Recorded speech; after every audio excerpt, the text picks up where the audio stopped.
How to log in into your Instagram account without a password. Hey everyone, welcome back to the channel. In today's video, I'm going to show you how you can log in to your Instagram account without needing the password.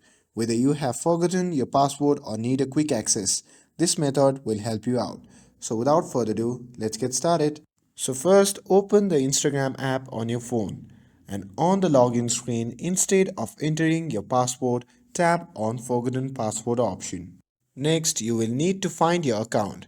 Enter your username, email, or phone number linked to your account you want to access. And once you have located your account, Instagram will give you option to recover it. Select Get Code or Link via SMS and then tap on Continue. And after a few moments, you will receive a link via SMS. Open the link from the message and it will take you directly to your Instagram account, logging you in without needing your password. And that's it. With this, I hope you found this video helpful. If you found this video helpful, don't forget to like, share and subscribe to get updated for more videos. Thanks for watching and I'll see you in the next video.